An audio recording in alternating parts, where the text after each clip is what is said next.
उद्यापासून सुरू होणाऱ्या विधिमंडळाच्या पावसाळी अधिवेशनाच्या पूर्वसंध्येला मुख्यमंत्री देवेंद्र फडणवीस यांनी एक महत्त्वाचा निर्णय जाहीर केला. हिंदी भाषेबाबतचे दोन्ही शासनादेश रद्द करून विरोधकांच्या मुद्द्याची धारच मुख्यमंत्र्यांनी बोथट केली.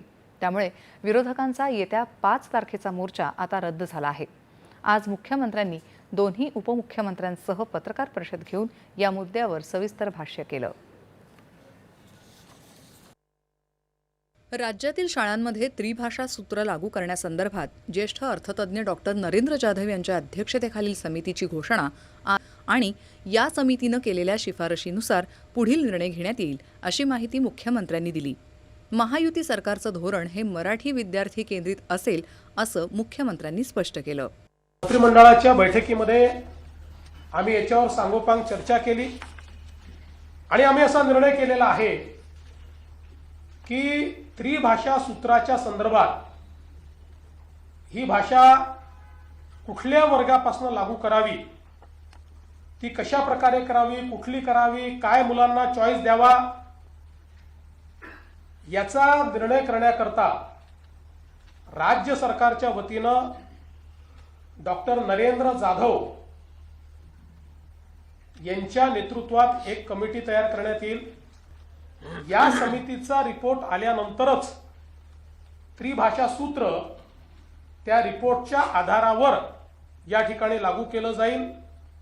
आणि म्हणून 16 एप्रिल 2025 आणि 17 जून 2025 हे दोन्ही शासन निर्णय आम्ही रद्द करण्याचा निर्णय घेतलेला आहे. हे दोन्ही शासन निर्णय या ठिकाणी रद्द आम्ही करतो आणि ही नव्याने समिती तयार करतो. ही समिती त्रिभाषा सूत्राच्या संदर्भातलं सगळं सूत्र माशेलकर कमिटीच्या अहवालाचा अभ्यास करेल. ज्या लोकांचं याच्यावर दुमत आहे त्यांचंही म्हणणं ऐकून घेईल आणि त्यानंतर आपल्या विद्यार्थ्यांच्या हिताचा काय निर्णय आहे तो निर्णय या कमिटीच्या माध्यमातून येईल आणि मग तो राज्य सरकार स्वीकारेल आणि त्यानुसार पुढची कारवाई केली जाईल. अशा प्रकारचा निर्णय आज आम्ही मंत्रिमंडळामध्ये घेतलेला आहे. तत्कालीन मुख्यमंत्री उद्धव ठाकरे यांच्या सरकारनंच त्रिभाषा धोरणासंदर्भात नामवंत शास्त्रज्ञ डॉक्टर रघुनाथ माशेलकर यांच्या अध्यक्षतेखालील तज्ज्ञांच्या 18 सदस्यीय समितीचा अहवाल स्वीकारून मंत्रिमंडळानं मान्यता देखील दिली होती. हे मुख्यमंत्र्यांनी यावेळी सप्रमाण मांडलं. उद्धव ठाकरे सरकारनं निर्माण केलेल्या एका उपगटाची इंग्रजी आणि हिंदी भाषा ही इयत्ता पहिलीपासून लागू करावी, अशी केलेली शिफारस देखील महाविकास आघाडी सरकारनं स्वीकारली. विशेष म्हणजे या उपगटात शिवसेना उद्धव ठाकरे पक्षाचे विजय कदम देखील होते, असं मुख्यमंत्री म्हणाले.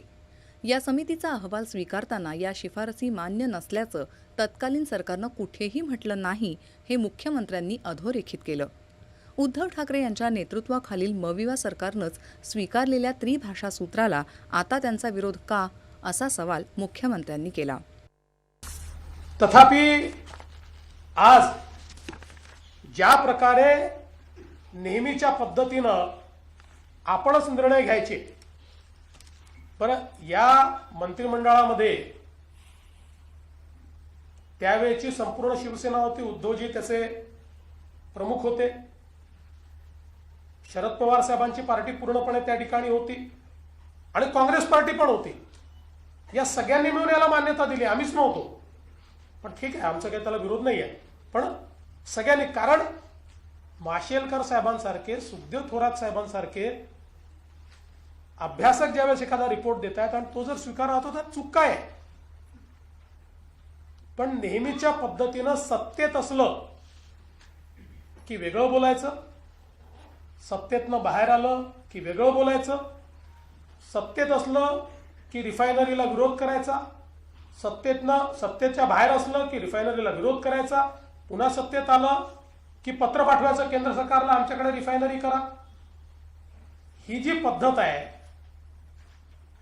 याच्यामध्ये केवळ विरोधाला विरोध अशा प्रकारची पद्धती दिसते. मात्र महायुती सरकारनं शासन आदेश काढून मराठी भाषा सक्तीची केली आणि तिसरी भाषा म्हणून हिंदीसह कोणतीही भाषा शिकता येईल याचा पर्याय दिला होता. त्यामुळे पहिलीपासून हिंदी सक्तीची नसल्याचं त्यांनी पुन्हा एकदा स्पष्ट केलं. मराठी माणसाला वाऱ्यावर सोडणारे उद्धव ठाकरे निव्वळ राजकारणासाठी या मुद्द्याचा वापर करत आहेत अशी टीका मुख्यमंत्र्यांनी केली. मराठी भाषेचे कैवारी असल्याचा दावा करणाऱ्या विरोधकांच्या आजच्या पत्रात व्याकरणाच्या 24 चुका असल्याचा टोला मुख्यमंत्र्यांनी लगावला. महायुती सरकार लोकभावनेचा आदर करणारं आहे असं सांगत शैक्षणिक क्षेत्रात सरकारची आडमुठेपणाची भूमिका नाही असं उपमुख्यमंत्री एकनाथ शिंदे यांनी यावेळी स्पष्ट केलं. मुलांच्या हिताचा निर्णय, विद्यार्थ्यांच्या हिताचा निर्णय या ठिकाणी घेण्यात यावा अशा प्रकारचा आपली सरकारची भूमिका आहे आणि आपला विद्यार्थी कुठेही मागे पडू नये हीच भूमिका प्रामाणिकपणे आहे. आणि त्यामुळे आम्ही कुठला इगो ठेवलेला नाही. ते जेव्हा सुरुवातीला अनिवार्य होतं तेव्हा चर्चा झाली, अनिवार्य शब्द ताबडतोब आपण काढून टाकला आणि त्यामुळे कुठल्याही या शैक्षणिक क्षेत्रामध्ये सरकारला कुठलीही आडमुठेपणाची भूमिका सरकार घेणार नाही, घेतली नाही. त्रिभाषा संदर्भात विरोधकांचं केवळ राजकारण असून दोन्ही शासन आदेश रद्द केल्यामुळे विरोधकांच्या मोर्चाला कारण उरत नाही असं उपमुख्यमंत्री अजित पवार म्हणाले. एकंदरीतच आता रद्दच निर्णय तो GR करण्यात आलेला असल्यामुळं कारण नसताना आता मुंबईतल्या मराठी माणसाला वेठीस धरून मोर्चा काढायचं काही कारण नाही. आता तो मोर्चा रद्द करण्यात यावा असं आव्हान मी त्यांना, हो ना, ज्या कारणाकरता मोर्चा होता ते रद्दच झाले ना बाबा, मग कशाला वेठीस धरायचं? तुम्हाला त्रास सगळ्यांना, हे कुठं चाललं ते कुठं चाललं.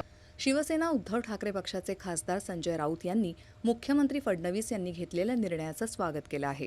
येत्या 5 जुलैचा उद्धव ठाकरे यांचा एकत्रित मोर्चा आता निघणार नाही असंही त्यांनी स्पष्ट केलं. मात्र मोर्चाऐवजी आता विजयी सभा निघेल असं उद्धव ठाकरे यांनी पत्रकार परिषदेत सांगितलं. शासन आदेश रद्द केल्याबद्दल मनसेचे प्रमुख राज ठाकरे यांनी महाराष्ट्रातील तमाम जनतेचं अभिनंदन केलं आहे. 5 जुलैचा मोर्चा जर झाला असता तर अथांग विशाल असा झाला असता असं त्यांनी सांगितलं.